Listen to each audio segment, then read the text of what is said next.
Well, Warren Luff has started his title defence in fine style in Adelaide, winning the first race and a great drive to Dean Evans for second in his first full season.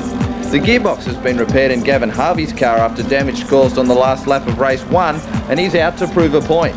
Let's head to South Australia now for highlights of race 2. Time now for highlights of race 2 of the first round of the Logical Mirage Series here at the Clipsal 500 in Adelaide. And Luffy, this is a fantastic series. Perhaps we should explain how the guys get into it, because they don't actually keep the car at home, do they?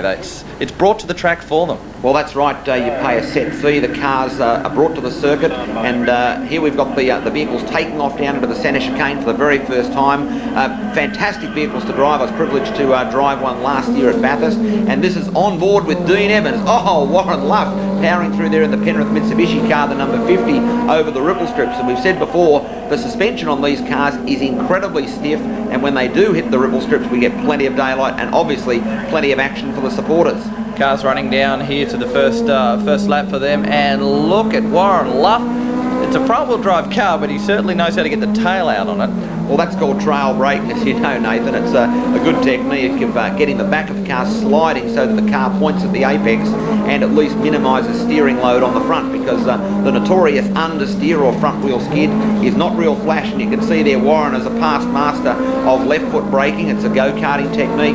Comes up to the corner, little dab of the brake and flicks the wheel and actually sets the car up in a beautiful slide. But Warren Luff leading at the moment from his teammate Dean Evans, and incredibly tight behind is Gavin Harvey, the person who came second in last year's championship. Gavin seems to be very quick, Luffy, possibly a little too quick and too aggressive in some places, because that aggression can cost you a bit of time sometimes. Well, put my foot in it. Here he goes for the pass up the inside of Dean Evans.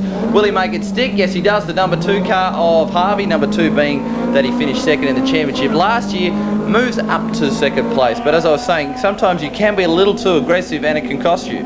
Well, that's right. If you start throwing these cars around too much, the back end of the car can slide around, or oversteer as it's commonly called, and once the back gets out, you've got major problem. It's so stiff it can get away from you, and some of the drivers have actually complained here saying these cars are really frightening when they go through the high-speed corners. Hence some of the vehicles moving out and being spread out. But they're really drivers' motor cars. Rally Art, the people who have built them in Japan, have done a sensational job of getting the package exactly right. To give you an idea of just how fast these cars are, Warren Luff and Gavin Harvey, that qualified up near the front of the grid, they're only 2 seconds off what Rick Shaw did in a twin-turbo RX-7, and remembering the GTP cars are running on slick tyres, and these are running on controlled Yokohama radials.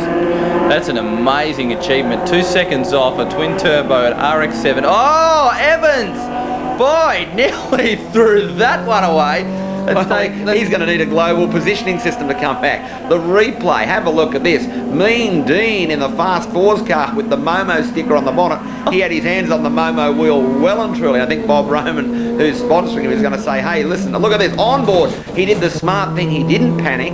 If he jumped on the brakes, he would have had the huge understeer of all time and ended up in the tyre wall.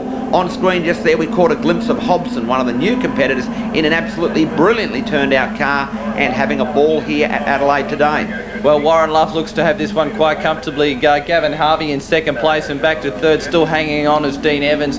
These guys have absolutely cleared out. Trust you're enjoying the highlights of race 2 of the first round of the Logical Mirage Series here. And Warren Luff, a convincing winner for the second race of the day. Second place goes to Gavin Harvey. Great to see him recovering there. And third place to Dean Evans in the second Momo Fast Fours car. Keep watching Speed Week in further weeks for more from the Logical Mirage Series.